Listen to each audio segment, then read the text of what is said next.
Hello students, today we'll do political science lesson number 2 and the name of the lesson is the electoral process.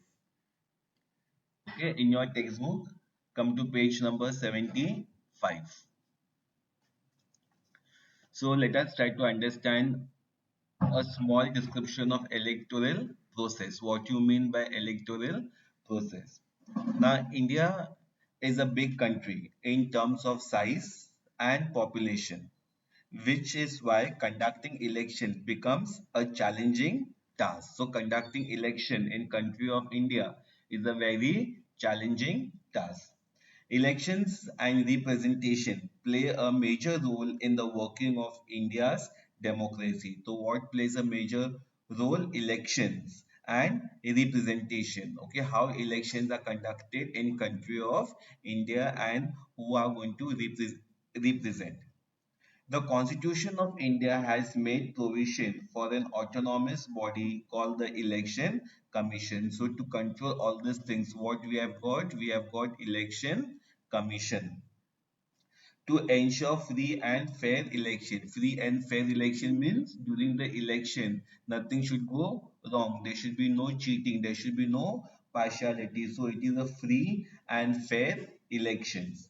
The entire process of election from declaring the date of election to the declaration of result is carried out under the direction and control of election commission. So who is appointed? Election commission has been appointed and the entire process is carried out by election commission. Now students, please pay attention. I will read the lesson and you also keep on reading the lesson. Elections have played a major role in the working of India's democracy. Elections play a major role in working of India's democracy. Election and representation are two very important process in democracy. So what is two important process? One is election and one is representation. We know the people representatives are selected through election. When elections are conducted, so we select a representative through the process of election. Elections helps to bring a change in the power through peaceful means. So with the help of election, everything is carried in a peaceful manner. Different political parties get an opportunity to rule. Now, what you mean by different political parties? Now, which are political parties? For example, Congress, BJP, Shiv Sena. These are what? These are all your political parties, and they get an opportunity to rule. Policies of the government and life of society also change. So all different policies of the government and in which society we are staying, they bring a considerable changes. We expect that the representative we elect should be efficient, honest, and trustworthy, and that they should respect the opinion of people. Now, what this means, whichever representative we elect, he or she have to be efficient, have to be honest, and have to be trustworthy, and that they should respect the opinion of people. So, whatever we say, they should respect our opinion. The electoral process should also be free, fair, and reliable. Means what? There should be no cheating, there should be no partiality. Everything should be carried in a very smoothly manner. So that means electoral process should also be free, fair, and reliable. To ensure that the Constitution of India has made provisions for an independent election commission to administer the election process in India. So what the Constitution of India has done? Constitution has done an independent election commission to administer the election process in India. The Election Commission of India and the state level State Election Commission conduct all important elections in our country.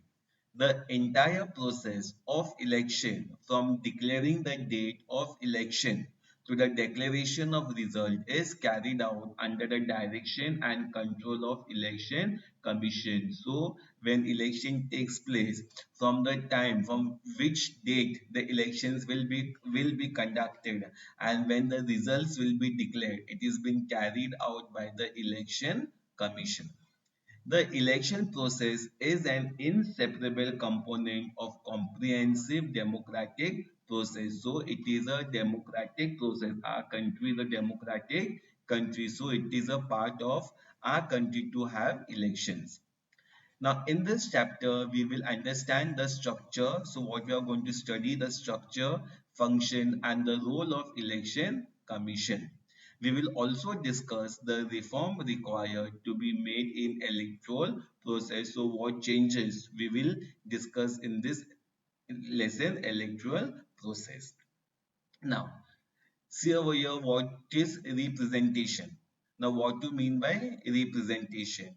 Modern democracy is a representative democracy. Today we have got modern democracy, which is also called as representative democracy. In a democracy, it is not possible to involve the entire population in the decision making process. So, although our country is a democratic country, and since we have got large number of people or the population is very high, so it is not possible for the entire population to involve in decision making process. This resulted in starting of the practice of electing some people on behalf of entire population as a representative who would run the government. So what this means, since the population is very high, so we select or we elect one person who will put forward the problems faced by people, and he is called a representative. The representatives who forms the government are expected to be responsible to the people and give preference to the welfare of the people. So person who's our representative, he is expected to be responsible and to solve the problems of people. Now, Sukumar Sen was the first chief election commission after independence. So who was the first chief commissioner? Sukumar Sen. In 1921, Sen was selected for Indian civil service under the British rule. He was given the charge of the election commission after the election commission was established in 1950. So when the election commission was established in the year 1950, Mr. Sen efficiently handled the responsibility of the election commission in extreme adverse conditions. So in very bad condition, Mr. Sukumar Sen carried out his responsibility in a very better and in a smoothful manner. Now, let us see what you mean by election commission. In India, the election commission is central to the process of elections.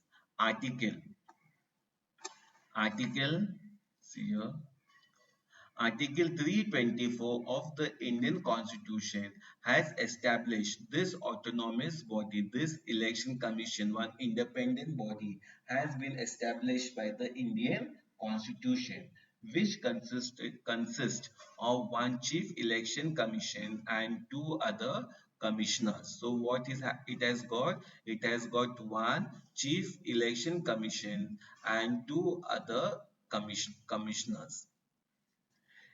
Now the president appoints the election commissioner. Who appoints the election commissioner? The president. The chief election commissioner cannot be removed from his post easily or on account of any political reason. So this person, the election commission, cannot be removed. This is necessary so as to preserve the independence of election commission. There is a separate provision made for the expenses of election commission. So whatever expenses are involved, a separate provision is made for the election commission. The election commission does not have a separate staff.